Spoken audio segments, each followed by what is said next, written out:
Being low on money genuinely hurts, but I will give you a 7-step system that just works for every situation possible. However, to start improving your situation, you need to get pissed off. You need to get angry at your situation, or else you'll never try to achieve better results. You cannot stay complacent. And a lot of people just numb themselves by consuming endless entertainment. When you stop consuming entertainment, you just see your life as it is, that your situation is not that great. However, just getting angry is not going to do anything. To get money, you need to act, and a lot of people neglect the power of selling the things that you don't need. When I only started to work for myself, I had no money coming in, because no matter what you start, you get money later, not in the moment. And because of that, I just sold a lot of stuff. And actually, when you look around yourself, you just have so much useless stuff that you don't need. For example, you have some hobbies that you don't enjoy no more. For me, it was an electric guitar that I sold.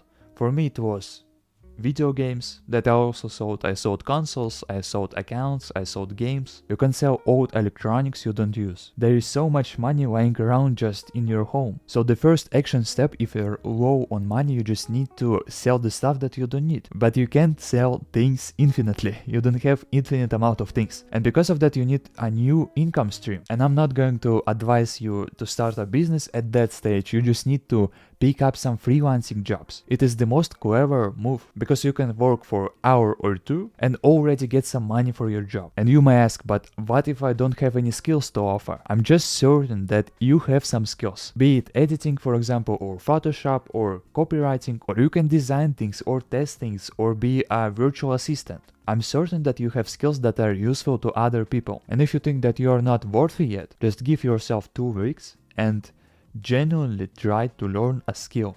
Be focused on that skill. For example, you want to learn editing. Okay, watch some free courses on YouTube. Maybe buy some courses even. For example, for 20 bucks you can buy an editing course and it will be good. And then you can try work for clients. I've recently landed my first freelancing job. I'm editing videos for the YouTuber I already watch and I get money for it. You can do just that, and it don't really takes much skill. A lot of people genuinely want to just free up their time, and you can offer your services and get money in return. You can get 1 or 2 big clients that actually will cover your expenses for the month. However, by freelancing, you're still trading your time for money. This is not that scalable. And when you want to scale further, when you want to get money, for example, while you're sleeping, you need to create something for the long term. You can create a product, a service, or for example, content, as I'm doing right now. And building something for the long term is not that easy. It's not as easy as freelancing. Moreover, the things that you build for the long term may not give you money right now. If you start a YouTube channel, you may not earn any money for months. And because of that, if you're low on money, you don't need to start a business. You just need to start some freelancing gigs.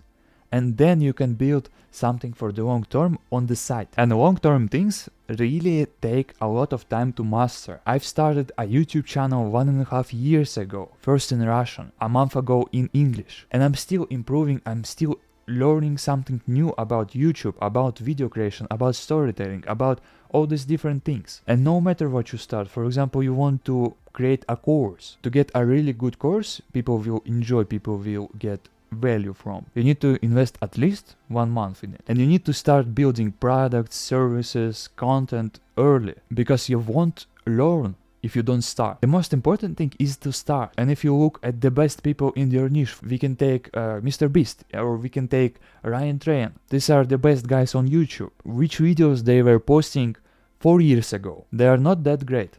Because nothing comes natural. Everyone starts with something not that good. But to progress, you need to make some terrible products. You need to make some terrible content, and with experience you will get good. But if you have built a product, the next step is going to be to reach out to people. For example, send some messages on Twitter to people you don't know, or reach out to your friends, acquaintances, to the people you already know. You can do the unscalable things because you have time. You can take a lot of sales calls. You can even work for free to get testimonials from people. And it's inevitable that you start earning some money from your freelancing gig and from your long-term thing. However, if you don't manage your money, if you don't track your cash flows, your financial situation is unlikely to change. You cannot improve what you can't measure. And I can give you an example of Mike Tyson. He earned a lot of money throughout his career.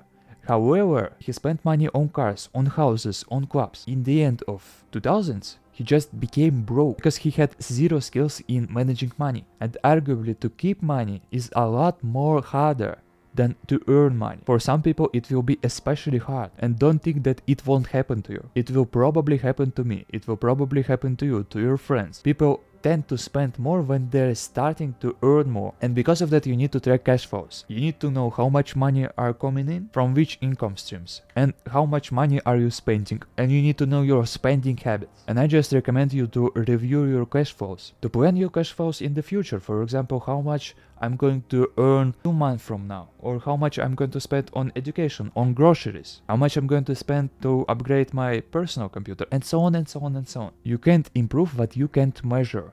And when you start measuring your money, you're actually improving your money handling skills. An ideal scenario is going to be several income streams. You have money coming in from freelancing and from your long-term thing, but still, if you don't invest any money and your income streams, for example, stop working, your TikTok account might get banned, your client might stop working with you, you might have unlucky days, unlucky situations, and because of that you need to invest your money to somehow protect it, to save it for the future. And if you're young like me, you just need to attack with your investing. You should pick crypto over stocks, or stocks over bonds, or real estate over bonds, in that fashion, because the riskier the investment, the more money you can gain. And when you're younger, you can take risky bets, and you can't ever be low on money if you save some money.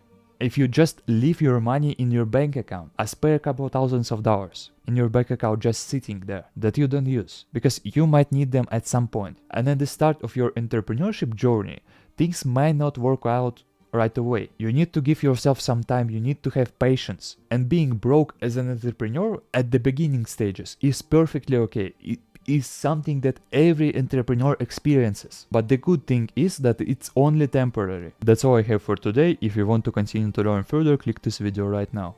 See ya.